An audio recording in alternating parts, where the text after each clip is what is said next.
Olá pessoal, estamos aqui para mais um podcast, falar um pouquinho do CTA, tá? Eu sou o Sidney, sou responsável lá pelo CTA e hoje eu estou com um convidado muito especial, que é o Dr. João Victor, Boa né? noite. João, muito obrigado aí por ter aceitado o convite, bater um papo com a gente aqui hoje, a gente vai ter muito assunto, viu? Porque o João Ah, é bom de papo, eu já conheço, né? A gente já trabalha junto há tempo aí. se deixar é a noite toda conversando. Não tem jeito. Ô João, me fala uma coisa, como é que você veio para essa área da saúde mental, da psiquiatria, e especificamente trabalhar com autismo? O que que te levou por esse caminho? Nossa, desde o começo do curso, na medicina, eu sempre tinha uma afinidade muito grande pela psiquiatria. Sempre gostei de estudar, sempre gostei de ver sobre. E... Mas eu também era muito do estudo, de entender o cérebro, de entender o funcionamento das coisas. Então, sempre fiquei ali entre a neurologia e a psiquiatria, né? Mas aí eu cheguei no internato. Lá no internato, no meu ciclo de psiquiatria, eu passei justamente por psiquiatria infantil. Aí lá era o dia inteiro vendo casos gravíssimos, assim, gravíssimos, gravíssimos, e eu sempre gostei da psiquiatria. Meus colegas ficavam aterrorizados, né? A gente, às vezes, via muitos casos de negligência, alguns outros casos preocupantes, ou alguns casos de autismo que chegavam a ser muito, muito graves. E eu saía de lá feliz e realizado. Eles saíam traumatizados. Uhum. Foi naquele momento que eu vi, epa, eu tenho alguma qualificação para isso aqui, eu gosto disso aqui. E depois que eu saí, entrei na residência de psiquiatria, né, decidi, já nos atendimentos formado, que eu gostava muito de saúde mental, decidi entrar na residência. E quanto mais eu atendia, mais eu via que eu gostava muito dessa parte da psiquiatria infantil, que apesar de lá no CTA a gente trabalha primariamente com adultos, a maioria dos estudos e de toda a literatura que a gente tem é mais sobre a psiquiatria infantil. É muito comum, a gente até investiga ativamente autismo sempre que possível, e quando relevante nos casos. E aí, quando houve o convite para trabalhar no CTA, eu disse, na hora, é agora, é a oportunidade que eu estava esperando. E aí a gente vem fazendo um trabalho muito legal lá no CTA. Eu tenho ficado muito feliz mesmo com o que a gente tem realizado lá.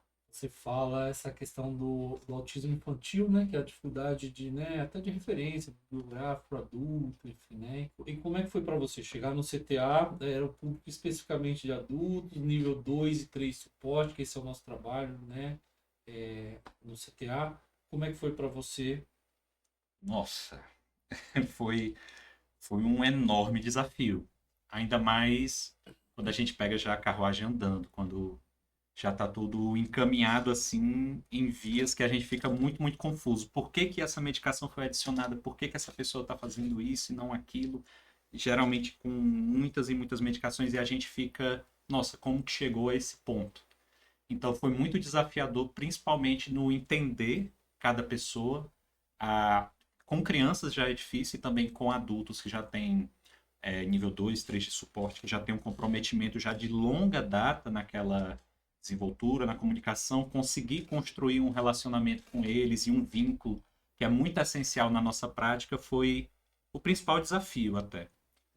Mas cada vez mais a gente tem conseguido tirar muitas medicações deles, tem conseguido otimizar, diminuir as descompensações e isso tem me deixado muito satisfeito lá. E especialmente o suporte que eu recebo. Ter o que a gente vê nos livros, que é o ideal, né? E nos ambulatórios, a gente foca muito na nossa parte ali, médico, médico, médico, medicação, medicação, medicação, sendo que para o autismo é justamente o contrário. A gente precisa de uma equipe multiprofissional, a gente precisa de abordagens que não a medicação. Não existe medicação que vai curar o autismo, é algo que eu sempre gosto de falar.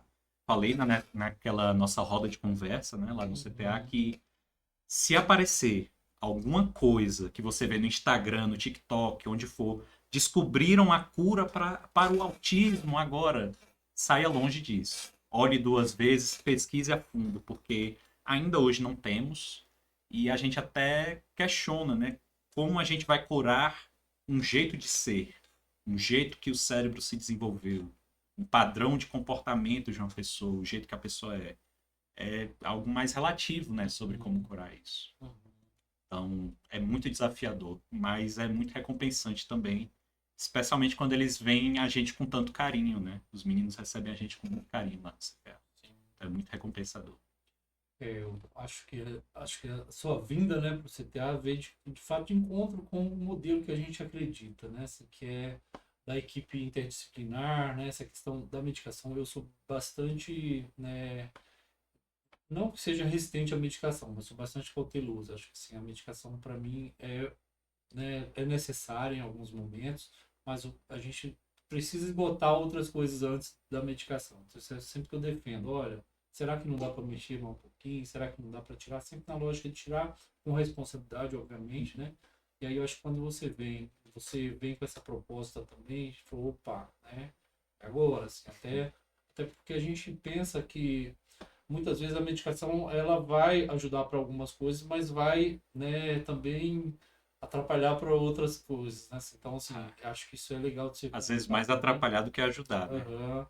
É assim, de como é que a gente pode fazer esse cálculo clínico mesmo, assim, de ir ajustando a medicação para que o saber do outro profissional, né, seja do psicólogo, na questão que é comportamental e não medicamentosa, a questão motora, né, do psicomotricista poder trabalhar, porque se estiver muito medicado também, né, não vai conseguir desenvolver um trabalho, né, que vai dar resultados. Acho que se pudesse contar um pouquinho, né, como é que é isso, enfim, acho que a questão da medicação para o autismo. Excelente comentário, Sidney. Assim, uma máxima que a gente pode colocar aqui de uma forma mais didática é a medicação no autismo é prioritariamente para que consigamos realizar as terapias multi. Né? É um paciente que está extremamente agressivo, é uma pessoa que, digamos, tem um TDAH comórbido, não consegue focar ali nas terapias realizadas, ou que tem algum outro transtorno associado que leve a um prejuízo consistente no dia a dia, aí faz sentido medicar. Não há medicação para déficit na comunicação social. Não há medicação para interesse restrito repetitivo. Não há medicação para tolerar, para a dificuldade de tolerar mudanças na rotina. Não existe. Muito difícil e provavelmente não vai existir por um bom tempo. Existem algumas tentativas, alguns estudos aí com ocitocina, com outras medicações também, imunomoduladores, que tentam atuar nesses sintomas-alvo, sintomas centrais do autismo, mas é algo ainda muito irreal para a gente. Eu nunca diga nunca na medicina, né? Uhum. Não duvido que talvez possa surgir algo no futuro, mas é altamente difícil. Então, o nosso objetivo principal e o meu objetivo principal lá no CTA é sempre otimizar o trabalho da equipe multi. Quanto mais eu puder fazer isso, melhor. Doutor João, a medicação está deixando o paciente muito sedado, está prejudicando demais. Opa, vamos fazer algo quanto a isso. Nossa, ele está tão agitado, tão mal que não consegue parar quieto um segundo para a gente tentar alguma abordagem. Opa, vamos abordar isso também. Porque assim como a gente tem efeitos positivos, a gente tem efeitos negativos também. Hoje em dia, quais são as principais indicações medicamentosas que a gente tem no autismo? Inclusive em diretrizes recentes de 2026 da Sociedade Brasileira de Neurologia Infantil. Na agressividade relacionada ao autismo, nós temos duas grandes medicações com evidência. São antipsicóticos atípicos. Antipsicóticos são medicações, é uma forma de nomear remédios que são muito usados na esquizofrenia para tratar algo chamado psicose, mas é só um nome didático. Elas têm inúmeras funções. Por exemplo, tratar a agressividade no autismo. E o que é essa agressividade? São lesões a si mesmo, lesões a outras pessoas, algum comportamento violento em resposta a esses estímulos ambientais ou que desagradem a pessoa. Então, são dois esses tratamentos: risperidona, aripiprazol. Só. Apenas. Ah, não existem outras, mas eu vi um paciente tá usando Aldol, um paciente está usando clozapina ou outra medicação. A gente tem algumas evidências que essas outras medicações agem de forma parecida com a risperidona e o aripiprazol, mas de forma sólida. Evidências padrão ouro, apenas risperidona em primeiro lugar, como primeira linha, aripiprazol como primeira linha. E como a gente faz o uso dessas medicações? Na menor dose possível, pelo menor tempo possível. Porque elas vão ter muitos efeitos colaterais. Né? A risperidona e a risperidona principalmente. Todos os antipsicóticos atípicos, que é a classe que ela faz parte, têm uma alta carga metabólica. Ou seja, eles causam ganho de peso, Eles podem piorar, descompensar diabetes mellitus, aumentar a glicemia, aumentar colesterol, lipídios, causando a famosa síndrome metabólica que a gente tanto fala na medicina. Falando de uma forma mais geral, é isso. Vai fazer a pessoa engordar, vai fazer a pessoa comer muito e vai fazer outros efeitos também muito indesejados. Falando da risperidona em específico, ela pode dar sonolência, efeitos anticolinérgicos, ou seja, constipação, às vezes boca seca, ou ao contrário, às vezes cialorreia, que é salivação, salivar demais, ficar babando. E com o progredir da dose, efeitos cada vez mais parecidos com antipsicóticos antigos, como efeitos motores, ficar muito rígido, lentificação e outros. Então, é sempre uma balança. Os meus benefícios, diminuir a agressividade, e os riscos, né, os próprios efeitos colaterais. Já o aripiprazol teria como efeitos colaterais, ele causa muito menos ganho de peso, mas ele é muito conhecido também por dar uma acatisia, que seria um efeito de inquietação, de uma angústia interna que só é aliviada quando a pessoa anda sem parar. A gente teve um caso desse, inclusive lá no CTA, utilizavam uma outra medicação, a clozapina, uma dose mais ou menos ali de 600 miligramas, e ele não parava, subia em sofá, faltava subir nas paredes assim, não dormia. E a gente, meu Deus, que remédio a gente adiciona, que remédio a gente adiciona, e a gente parou ali e pensou, opa, talvez esteja remédio demais. Diminuímos a dose da clozapina gradualmente, com muito cuidado, sempre observando, conversando com a equipe, com os cuidadores, como é que ele está essa semana, como é que ele está hoje, como é que ele está no dia seguinte. E aí a gente viu que ele foi gradativamente se acalmando. Era aquele excesso da medicação. Então a gente vê todos os dias lá na prática quanto a medicação é boa, é útil quando realizada corretamente, mas se a gente usa demais também, vai prejudicar. Sim. E aí, pegando um gancho nesse exemplo que você deu, acho da importância, né, da equipe se conversar, discutir os casos, né? Eu lembro que a gente discutia bastante com toda a equipe, né, essa situação. E acho que a importância também do médico estar mais próximo, né? Que às vezes uma das questões que as famílias chega relatando para a gente é a dificuldade, às vezes, né? De estar próximo do médico, de ter as informações, né? E acho que no CTA a gente tem esse diferencial, né? Que é você tá lá, né? Quando a gente precisa, tá lá, né? Quando as famílias precisam. Então essa disponibilidade e essa escuta da equipe, né? Desse saber da equipe que está 24 horas com o atendido, com o paciente, né? Assim, então você não pega um recorte só do seu atendimento ali. Você precisa entender o funcionamento integral do serviço, né? E conversar com vários atores que estão tá no dia a dia ali, que muitas vezes é o cuidador que vai nos entregar de bandeja, né? Uma situação que a gente pode definir, né? O PTS do atendido. Então, acho que essa é a importância de estar próximo da equipe, né? Assim, queria que você falasse um pouquinho sobre a equipe multi, assim, né? Essa coisa não do médico centrado, né? Assim, de estar na relação com a equipe multi, psicólogo, a gente tem psicólogo, tem fono, TO, eu sou psicomotricista, a gente tem um outro educador físico, a gente tem os acompanhantes terapêuticos, os AT, que faz um trabalho fundamental, que é importantíssimo, né? Assim, para o dia a dia do atendido lá no CTA. Então, eu queria que você comentasse um pouquinho dessa prática nossa lá no CTA, o que é diferente dos outros lugares, enfim, né? Acho que você já passou por alguns lugares, se puder, né, falar um pouquinho Sim. disso. Você estava falando, Sidney, eu me recordei de uma discussão muito boa que eu tive na residência, estou no momento no segundo ano da residência, né?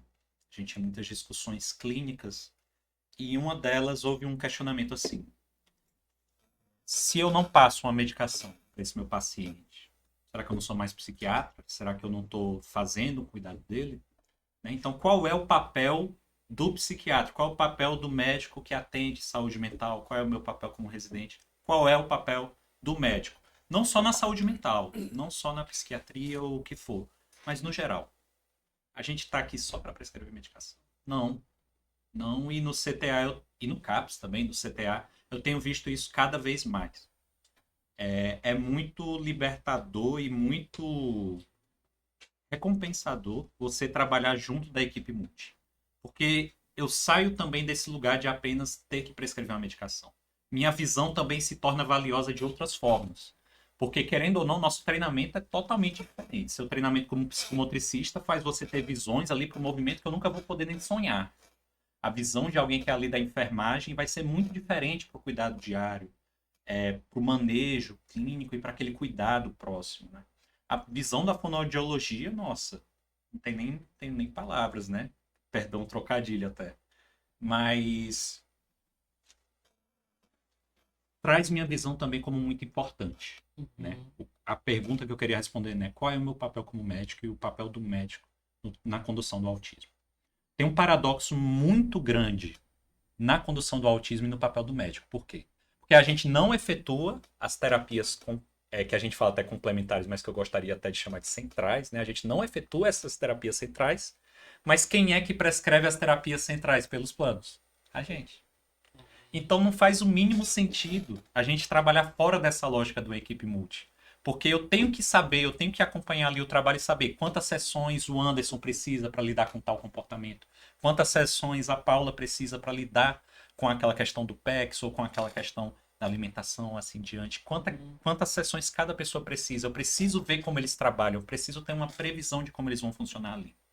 Então, minha visão vai chegar tanto daquela vista clínica mais voltada em saúde mental, psicopatológica, ver, nossa, isso aqui está parecendo mais uma catisia. Isso aqui, nesse momento, está parecendo mais uma resposta comportamental, uma frustração perante aquele momento. Eu tenho aqueles aparatos clínicos que eu sou ensinado e treinado diariamente para detectar da psicopatologia, que talvez não é o mesmo treinamento que o psicomotricista vai ter e os outros vão ter.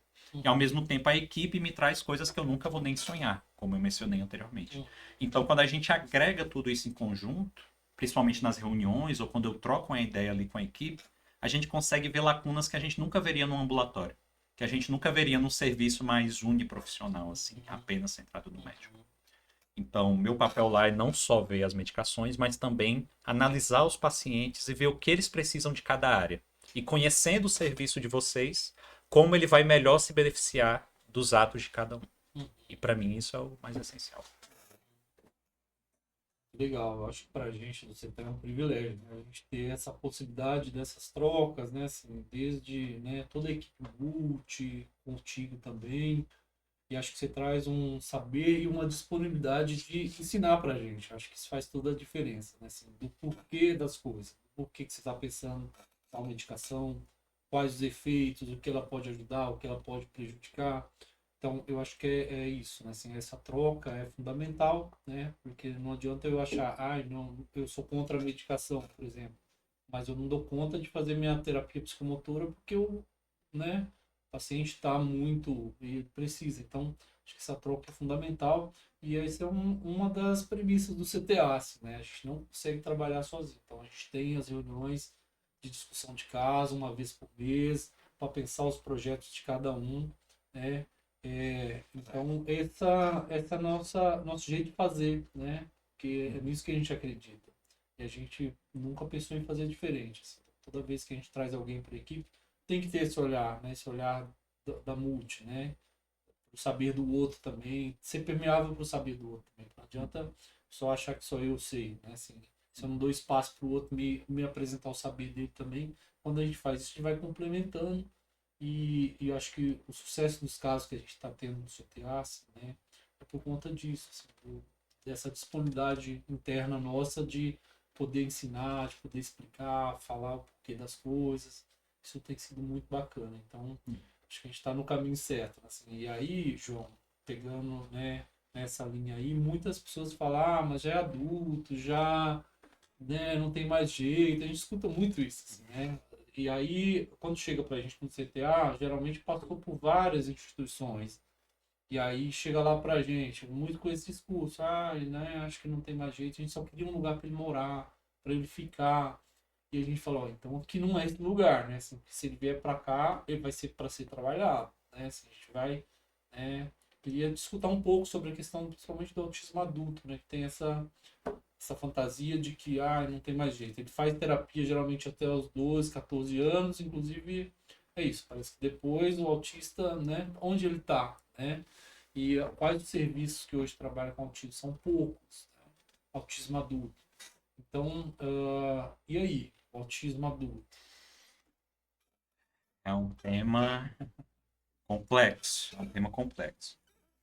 Existem alguns casos que muitos chegam no consultório e é muito claro, né? A gente vê aquele padrão do diagnóstico do autismo, né? Antes falando um pouco desse diagnóstico, porque a gente falou inicialmente que muito do material é voltado ao público infantil, de pesquisas, livros, o que for. Então, o diagnóstico em adultos é muito difícil, justamente porque para chegar na idade adulta e ainda não ter recebido aquele diagnóstico, é porque às vezes é um caso mais leve, né? Um caso de um nível de suporte menor, e a pessoa vai achando formas de mascarar aqueles sintomas e viver com aquilo. Ou quando é um caso mais grave, que muitas vezes é o que a gente vê lá no dia a dia do CT, é muitas vezes questões de acesso. São pacientes mais idosos, às vezes, ou com a idade mais avançada, que quando era para esse diagnóstico ter sido feito, numa idade precoce, era uma época que ainda não era nem falado, disseminado sobre autismo. Era daquela época que, na saúde mental como um todo, a gente tem essa questão de ficar mais isolado, o paciente ficar mais isolado, e ainda hoje no interior, em vários locais pelo Brasil, ainda é aquela pessoa que fica num quarto isolado, às vezes trancada, às vezes enjaulado, um cenário extremamente triste. Então, essa pessoa que sequer era tratada como um ser humano, muito menos iria receber um diagnóstico ou alguma outra coisa do tipo. Mas, enfim, para eu fazer um bom diagnóstico do autismo, seja na idade infantil ou na idade adulta, eu tenho que ter uma história clínica muito bem colhida. E quanto mais a gente fizer essa questão multiprofissional que a gente estava falando, melhor. E também uma boa interação com os familiares e com a escola. Não existe um teste específico no sangue que a gente vai detectar o autismo. Existem algumas máquinas, alguns aparelhos que ajudam, são complementares. Mas o diagnóstico do autismo é, e por um bom tempo vai continuar sendo, predominantemente clínico. Clínico. Então a gente precisa de um padrão persistente desde a infância, desde a primeira infância, desde o começo do neurodesenvolvimento, de dificuldades persistentes na comunicação social e um padrão de comportamentos e interesses restritivos e repetitivos. Exemplificando, dentro da dificuldade de comunicação social e interação social, vem dificuldade para iniciar e manter conversas usuais com as outras pessoas, uma dificuldade na reciprocidade socioemocional, ou seja, entender que aquela outra pessoa na minha frente, que essas expressões que ela estão fazendo, por exemplo, agora no Sidney é de interesse, né? E agora mudou um pouquinho para um sorriso, né? Então, o que cada uma dessas coisas significa, e eu também exibi isso a outra pessoa. Um dos grandes exemplos que a gente tem é que a gente sempre ouve, né? O olhar no olho, olhar a pessoa no olho enquanto você fala, a proxêmica, quão perto eu fico de uma pessoa ou não, e também acaba interagindo um pouco com a linguagem não verbal, que seria a terceira parte dessa dificuldade da comunicação social, né? Um déficit pleno da comunicação não verbal. Por exemplo, Sidney, o que é que você entende quando eu faço isso aqui? Né? A gente num carro, numa rua e eu faço isso aqui. O que é que você entende? Que é pra ir por aí. Para a direita, né? Vire à direita. Tem um colega que uma vez eu peguei a carona com ele, ele tinha essa dificuldade com a linguagem não verbal. Aí eu fiz isso aqui, minha mão ficou na frente do ar-condicionado, né? Mas a gente estava prestes a perder uma saída. Eu fiz isso aqui. E eu agoniado, vira à direita, mas eu não falei nada. Ele falou: Ah, o ar-condicionado tá gelado, você tá sentindo ar-condicionado? Ou seja, ele não entendeu o sinal que eu fiz, a minha comunicação não verbal. Então, de um exemplo mais rudimentar, didático, seria dessa forma. Nos interesses restritos e repetitivos, e o padrão de comportamentos restritos seria uma hiper ou hipossensibilidade a estímulos. Então, por isso que no ano novo a questão dos fogos de artifício, barulhos muito altos, sons muito altos, texturas diferentes podem incomodar muito a pessoa e levar a crises. É algo desproporcional. Não é apenas, eu não gosto dessa textura. Tem gente que não gosta de certas texturas, certos barulhos. Qualquer pessoa vai ficar muito incomodada quando vier aquela moto fazendo todo o barulho assim na rua. Mas é um padrão persistente desde a infância, desde precoce na vida e constante naquela pessoa, em todas as esferas, e que leva a um grande sofrimento, essa é a principal questão que a gente vê. E também pode ser uma hipossensibilidade, né? Tanto que em algumas crises comportamentais, inclusive de alguns dos pacientes lá no CTA, tem uma hipossensibilidade a estímulos até dolorosos. Então começam a bater repetidamente a cabeça nas paredes, ou começam a tentar se morder ou outras questões numa tentativa até de se autorregular. Também os interesses fixos e desproporcionais, Eu gosto de conversar com um amigo meu que a gente estava até comentando no CAPS um dia desse, né? Que tem uma paixão por Sonic e dinossauros, né? Que eu não entendo muito bem, mas sempre é uma constante, até alguns memes que você vê na internet, uma paixão constante, diária e desproporcional a algum tema. Então, tinha um paciente que a gente via que passava o dia inteiro assistindo aquele antigo programa, o CQC. Passava 10 horas seguidas assistindo aquele programa. Um outro paciente lá do CTA que era vidrado em ventiladores. Ele tinha múltiplos modelos de ventiladores em casa, passava o dia brincando com eles. E se alguém mexesse naqueles ventiladores dele, ele logo se agoniava. E dentro dos interesses restritos e comportamentos restritos, também temos uma adesão restrita a rotinas. Se alguma coisa fora do lugar, alguém que ficava numa posição diferente, o mesmo local que sentava, o caminho para a escola, o que fosse, se tem alguma pequena mudança naquilo, já é um motivo de grande desconforto para a pessoa. E por último, os comportamentos motores, né? As famosas estereotipias, ecolalias e o que for. O que é que isso significa? Estereotipia é um movimento motor, é um movimento dos membros que tem um padrão, se repete e que vai persistir ao longo do dia. Nós temos alguns pacientes lá que ficam estalando os dedos, fazendo esse movimento. Um que é muito famoso e muito conhecido é o balançar das mãos, balanceio de tronco. Então, existem múltiplos eventos, né? Múltiplos exemplos. Um outro que é muito conhecido é o andar na ponta dos pés. Esse padrão persistente está sempre andando na ponta dos pés. Pode ser frases que eles ouvem ao longo do dia e repetem no momento posterior, as famosas ecolalias tardias, e assim em diante. Isso é autismo. Tem que ter os 3 critérios da comunicação social e, no mínimo, 2 desses 4 de comportamento restrito e interesses. Se você tem isso desde o começo da vida e não tem nenhum outro diagnóstico que possa explicar isso, isso é autismo. Beleza, e eu dei toda essa volta para falar o quê? E no adulto? E no adulto? Isso vai continuar desde a infância até a idade adulta. Isso vai continuar. Só que algumas pessoas que têm um quadro relativamente mais leve, ou seja, que conseguem ter uma disposição e uma capacidade cognitiva maior para lidar com aquelas dificuldades no dia a dia, vai aprendendo formas de lidar. Por exemplo, a pessoa aprende um tempo de olhar no olho da outra pessoa.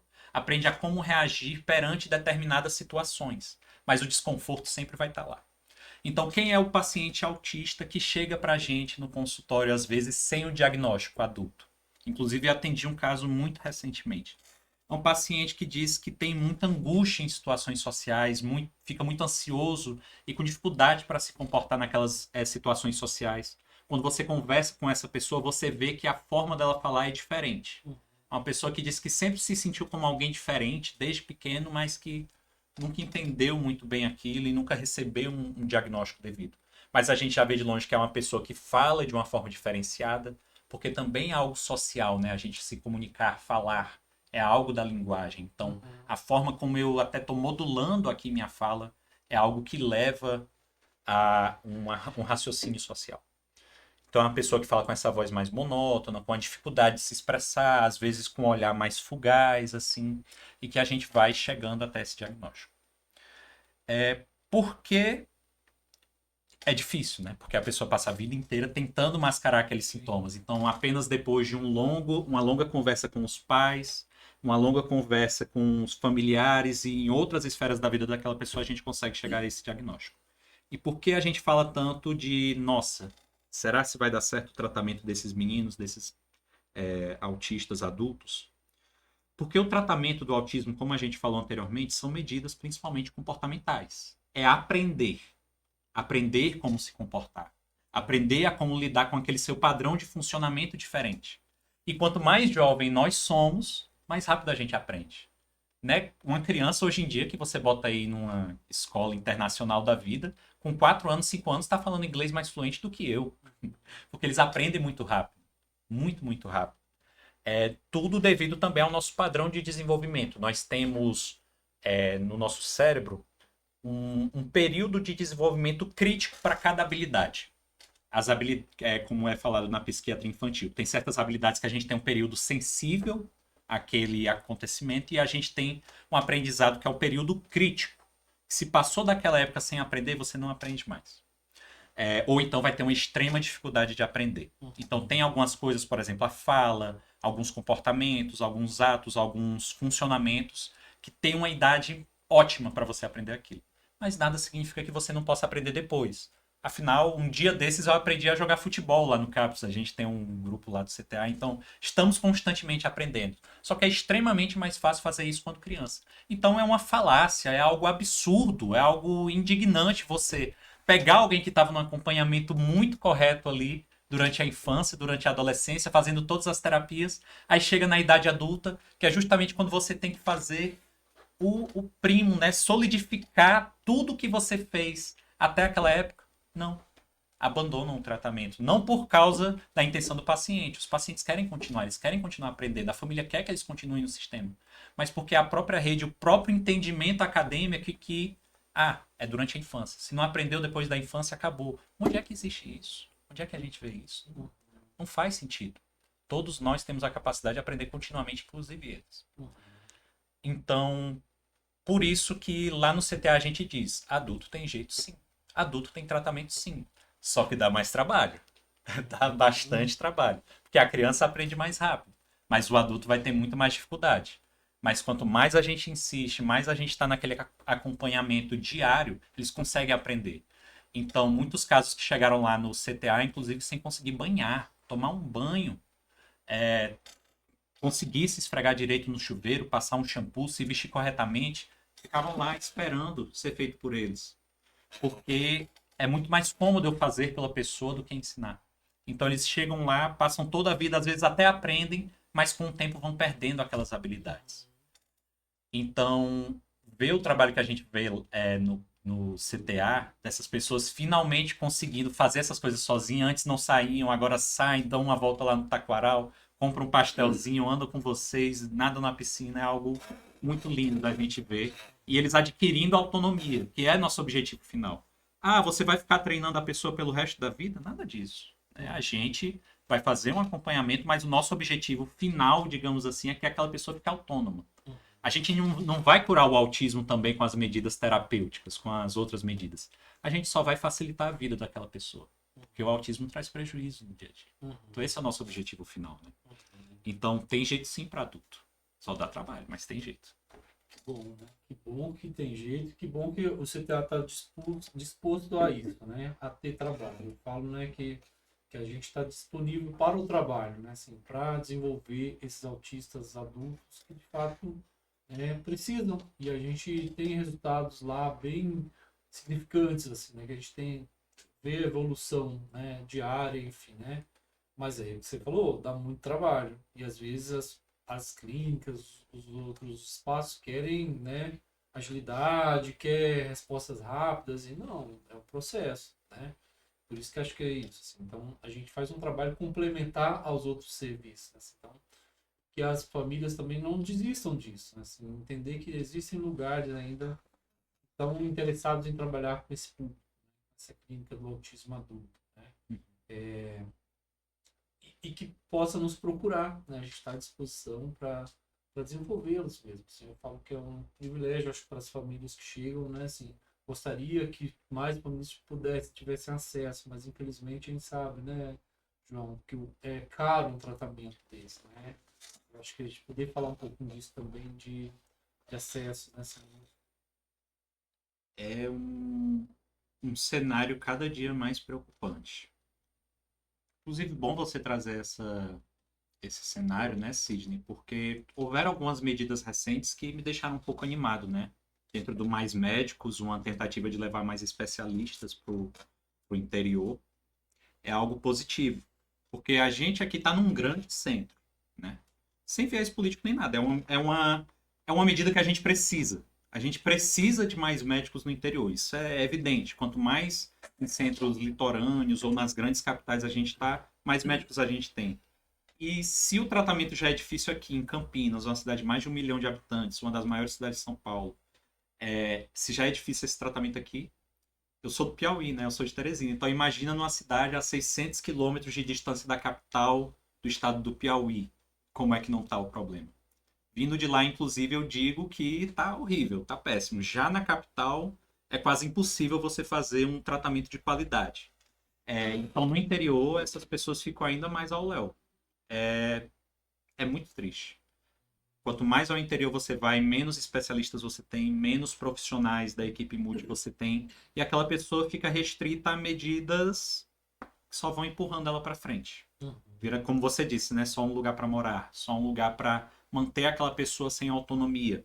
Ou às vezes, até como a gente mencionou anteriormente, presa num canto, num quarto escuro, Uhum. sem direitos básicos. Então, a gente precisa muito difundir isso. No momento, a gente teve o grande boom, né? Com o aumento do espectro, um pouquinho da história sobre o diagnóstico do autismo e tudo mais. É um diagnóstico relativamente recente, né? Veio ali com simultâneo, Kanner e Asperger, ao mesmo tempo, em países diferentes. Ao mesmo tempo, fizeram a mesma pesquisa e descreveram um grupo de crianças parecido, né, com aquelas características clínicas que eu mencionei. E ao longo do tempo, eram várias síndromes que eram agrupadas dentro do que era o autismo. Então, tinha a síndrome de Asperger, a gente tinha a síndrome de Rett, a gente tinha várias outras pequenas síndromes. Então, e ficava algo perdido. A gente perdia diagnósticos de muitos pacientes por causa disso. Por isso que todo mundo diz, antigamente na minha época não tinha autismo. Beleza que a incidência também era um pouquinho, era diferente naquela época. Mas o diagnóstico era diferente naquela época. Uma das principais causas desse boom que a gente teve no número de casos de autismo foi o diagnóstico.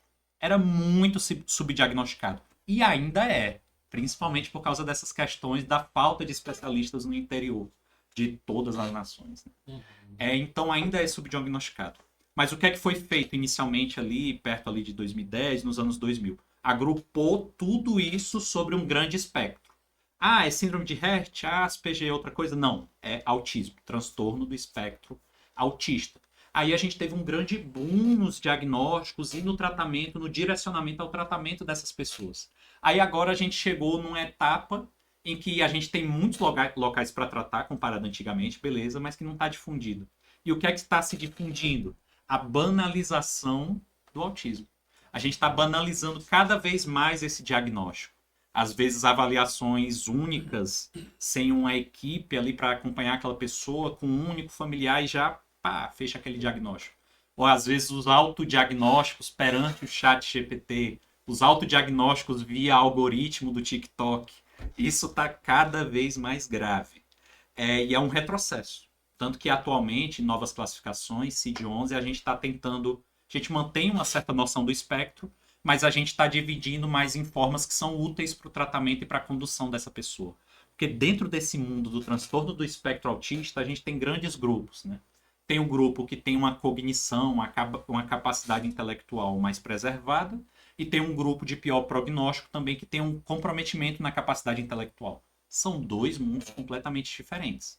E a representatividade é totalmente diferente também. Quem faz parte do movimento, quem luta muito, muitas vezes são pais ou pessoas aqui desse polo mais da cognição preservada. E muitas vezes é esquecido na mídia os pacientes que não têm essa cognição preservada. Por exemplo, me diz aí, Sidney, um grande exemplo hoje em dia que a gente tem de autismo na mídia.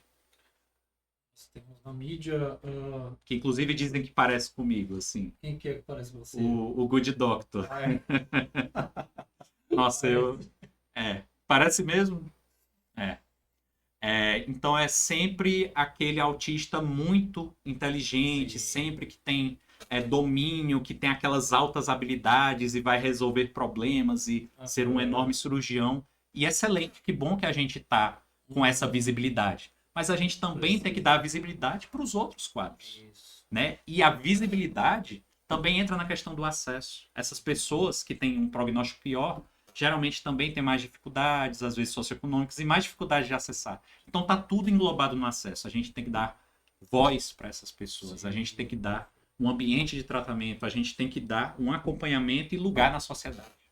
Eu estava lendo sobre, né, essa questão que colocou tudo no guarda-chuva, né, do TEA, né, nível 1, né, de suporte, 2, 3. E aí parece que tem alguns países que já estão querendo separar isso de novo, né, assim, né? E aí eles estão chamando o nível 2 e 3 de autismo profundo, né?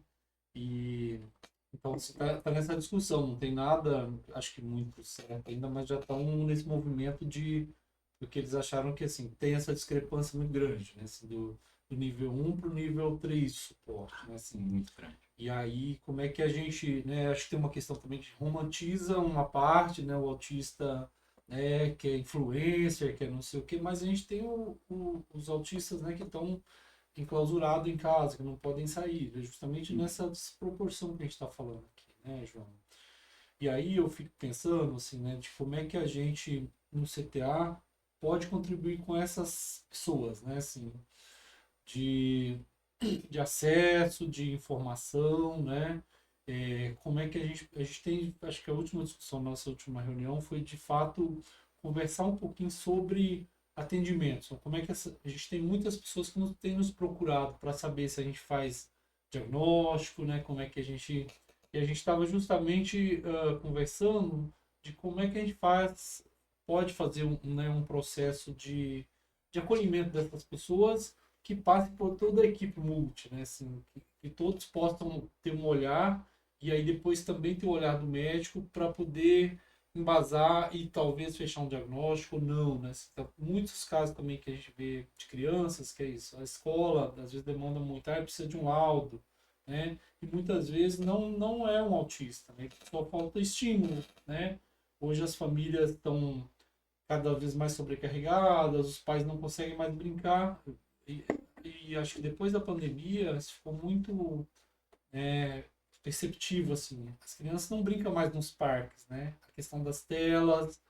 E aí, se ela não tem esse desenvolvimento motor, esse corpo que ele vai ser vivido, sentido, ele não vai conseguir representá-lo também. Então, a gente precisa estimular essas crianças. Então, muitos casos que eu já atendi também de crianças, né, que era isso. Eu acho que meu filho é autista. Eu acho que é isso.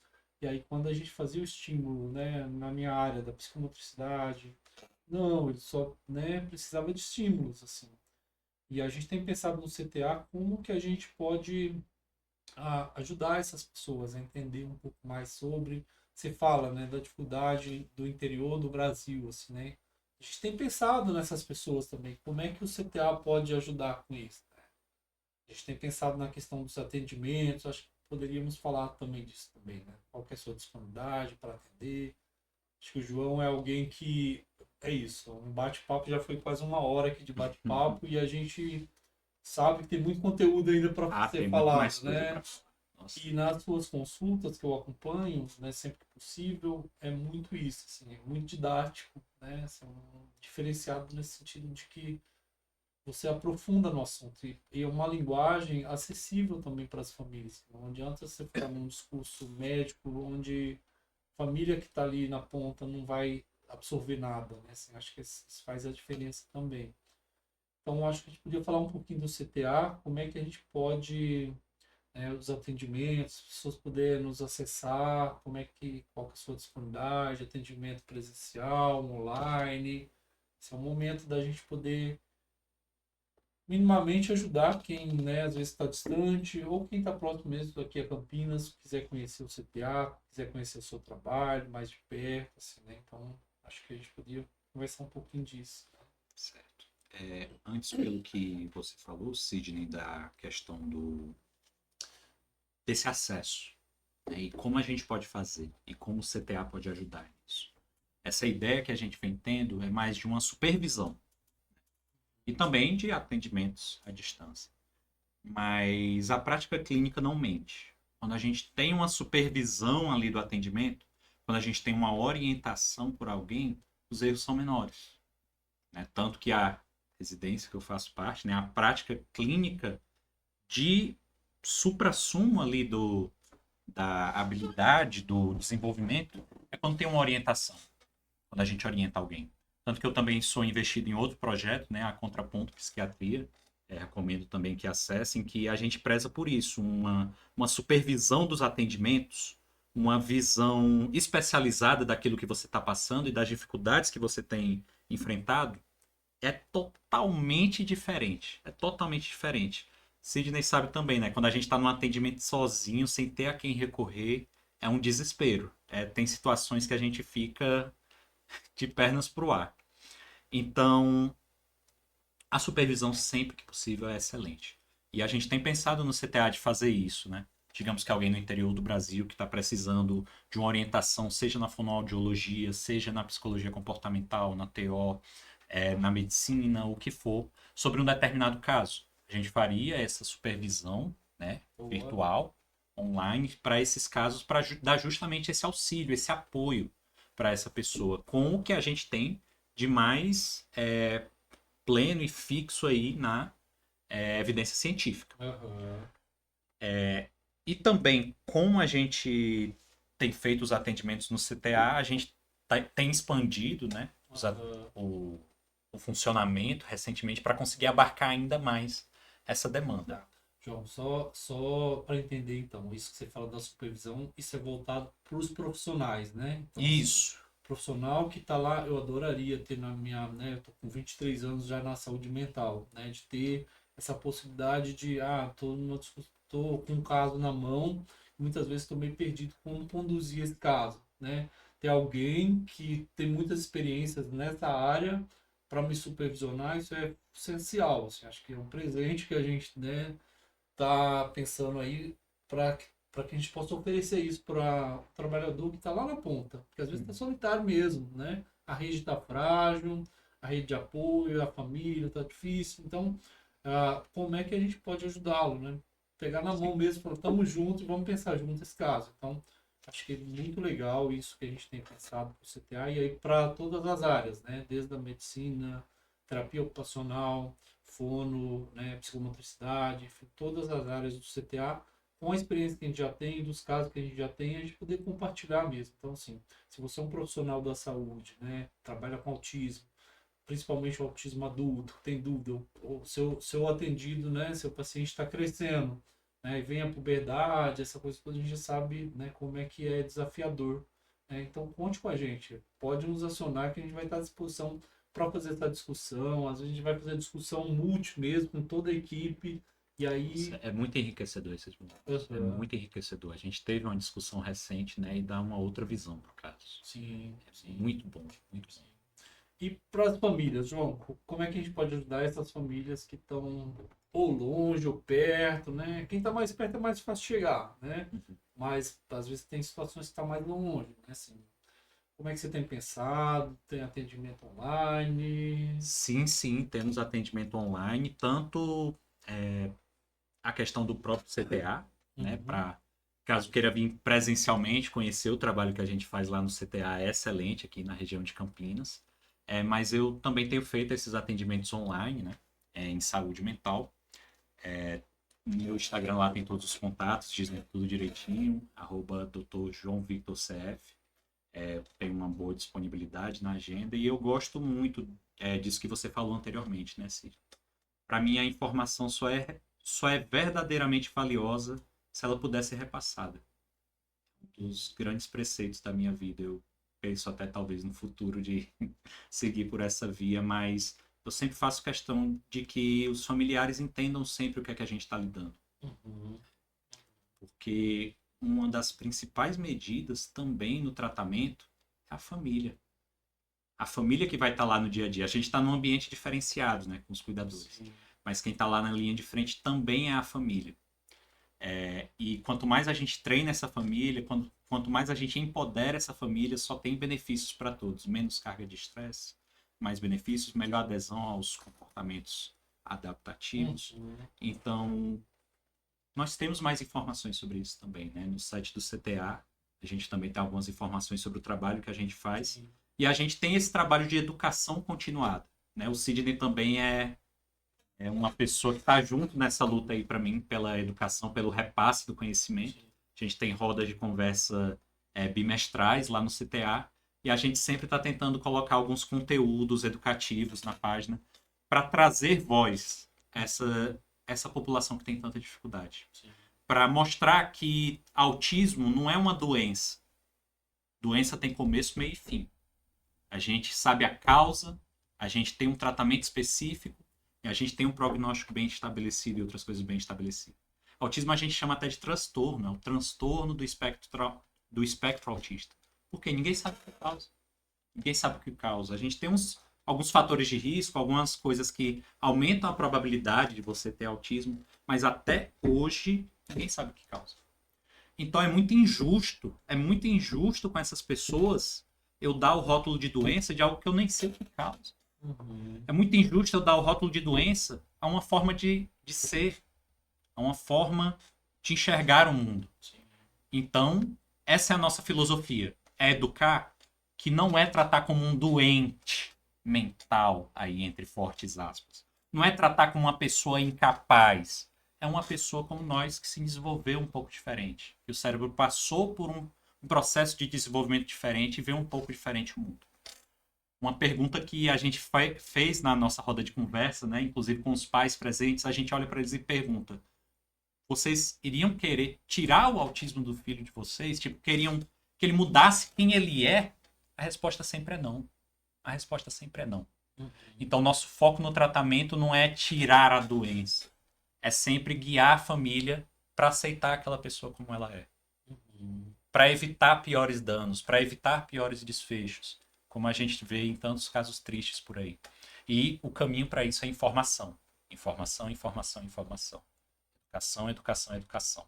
Quanto mais pessoas sabem, mais a gente repassa, mais a gente evita os piores desfechos. E é por isso que a gente está com esse trabalho de difundir, por isso que a gente está com esse trabalho da supervisão. Porque quanto mais informação a gente repassa e quanto mais gente está na mesma página sobre o que é o autismo e como a gente deve tratar, e que o adulto tem sim esperança, tem sim tratamento, a gente está no caminho certo se a gente fizer isso. Já estamos fazendo isso e vamos continuar, né, fazendo muito mais, né? Assim, eu falo que o CTA, né, tem diferencial de fato é isso. Assim, a gente conhece a história, a gente se aprofunda, a gente estuda muito. É uma equipe que está sempre estudando, né? Assim, a gente está congresso, agora mês que vem a gente já está combinando, vamos todos para um congresso, vamos passar 2 dias no congresso, né? Porque se a gente não tem informação, né? É isso que a gente está falando, a gente vai também se alimentar de informações do que está chegando aí de novidade, que as pessoas estão se apropriando e poder passar isso para a gente também. Então, a gente não se aquieta, né, João? Acho que é isso. Acho que a palavra é essa. A gente não se aquieta. A gente, quando chega o atendido para a gente já avisa para a família. A gente vai mexer em tudo. Assim, a gente já vai querer saber de tudo e às vezes é isso. Assim, a gente vai dar uma desorganizada, Incomoda, né? né? Para depois organizar. Então, para a gente poder organizar a casinha ali, a gente precisa muitas vezes mexer umas peças, mexer, tirar umas coisas de lugar, que está confortável ou não, né? Para poder ajustar. E eu falo que sempre o CTA, né, lá na sede, é o treino, né? Treino para quê? Para a vida, né? Assim, e aí, quando a gente sai, eu tenho esse, essa metodologia comigo. A gente tem que ir para a vida, né? Então, assim, a gente não fica só nos muros ali do CTA. A gente vai para o Parque Itaquaral, a gente incomoda muita gente, incomoda, porque as pessoas não querem ver autistas, um grupo de autistas andando toda sexta-feira no Itaquaral. Se incomoda muita gente, a gente sabe disso, mas a gente vai, a gente banca e a gente vai, né, colocar o autista onde ele quiser estar. Se ele quiser estar no Taquaral, vai estar no Taquaral. Se ele quiser ir para o shopping, vai para o O lugar shopping. dele é onde ele quiser. Onde ele quiser, onde eu tenho a minha liberdade de querer estar onde eu quero, então ele também tem, e a gente briga por isso. A gente já enfrentou desafios e a gente vai continuar enfrentando, mas a gente tem certeza do que a gente quer. O que a gente quer é que ele tenha autonomia, que ele tenha os direitos garantidos, né? O direito de ir e vir, né? E que seja respeitado. Eu acho que o grande desafio é isso. As pessoas hoje em dia, né? Muitos ficam na sua bolha ali apontando o dedo, né? Assim, e acho que o outro não deve estar ali. Então, eu acho que o diferencial do CPA é um pouco isso. Assim, acho que bom que você vê com um pouco a gente, com essa mesma ideologia, né? Com esse mesmo gás, com essa mesma vontade de transformar não só as pessoas no transtorno, mas todas as pessoas no entorno, né? Assim, a família, a comunidade, enfim, a sociedade. Acho que é um desafio. Que é o mais desafiador, né? Os Não, meninos lá muitas vezes não dão trabalho, né? sim, Aí a gente vai lidar com a sociedade, com as outras questões ao redor, aí a gente vê que o buraco é mais embaixo. sim. Nossa, João, que papo, né? Que bom, né? A gente vai caminhando aí para o final, 1 hora já de conversa, né? Uhum. Acho que muito bom, assim, acho que queria que pudesse deixar um recado final aí, né? Acho que eu enquanto representante do CTA, a gente está numa fase muito boa, né, assim, de resultados mesmo, assim.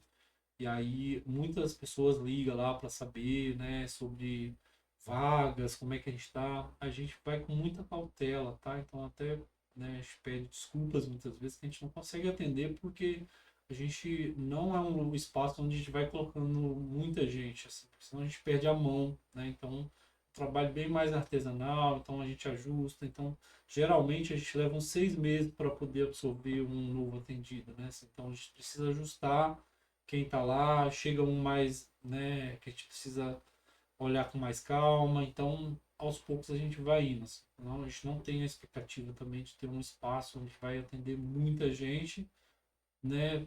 A gente precisa um passo de cada vez, preparar a equipe para ser uma coisa de qualidade. Então a gente não vai pela quantidade, sim pela qualidade. Então um pouquinho de paciência aí para as pessoas que querem estar no CTA, a gente vai conversando e vai ajustando aí, né?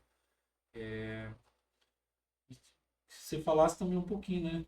Como você tem se sentido, né? Acho que você está um tempinho com a gente no CTA, suas expectativas, desafios e uma mensagem final aí para os familiares, para os autistas, enfim, para toda a comunidade. Eu acho que é fundamental a gente poder transmitir alguma mensagem aí para toda a sociedade, né? Tem sido muito desafiador, mas muito recompensador, né? Não, como falei anteriormente. Mas não existe algo bom de verdade que não passe por algum momento de trabalho, né? De um momento de dificuldade. É desafiador porque é natural desse tratamento. A gente chega ali após décadas de lidando com autismo adulto, de tratamentos e tentativas e dificuldades e expectativas, né? A gente lida com inúmeras tentativas e expectativas, é o que a gente recebe. E lá no CTA eu vejo que a gente consegue converter isso em realidade. A gente converte o que passou e o que era para ser em algo que é. Isso é bom. Então, é muito bom, me deixa muito feliz. E se eu pudesse deixar uma mensagem para a família, muito do que eu disse antes, né? Mas para não desistir. É difícil, traz muitas dificuldades, é uma condição que realmente no dia a dia limita muito a autonomia e afeta muitas pessoas ao redor. Mas que esse olhar diferenciado de ver como pessoa, de ver como alguém que também deve ser incluído, só tem um desenvolvimento que foi diferente e tem dificuldades no dia a dia que nós temos dificuldades também no dia a dia, de forma diferente, mas todos nós temos. Então, tirar esse estigma e buscar cada vez mais métodos de incluir essa pessoa como o CTA tenta, essa é a mensagem principal que eu acho que eu poderia deixar, sabe? E de buscar a gente, apesar dessas nossas questões de adaptação, quanto mais demanda surge, mais a gente cresce para abarcar, né? Então, continuem buscando, né? Continue buscando, não desistam, é difícil, mas eventualmente aparece algum lugar, aparece algum local como o CTA que consegue abarcar aquela demanda. Então, acho que essa seria a minha mensagem final. João, muito obrigado, tá? É um privilégio, assim, toda vez que a gente senta para conversar, eu aprendo muito contigo, né? E essa disponibilidade de ensinar, que eu acho que é fundamental, né? E é muitas vezes raro, né? Nessa área, né? Da medicina, enfim, de a gente ficar e o tempo inteiro, a gente está em conversa o tempo inteiro, na prática, né? No dia a dia.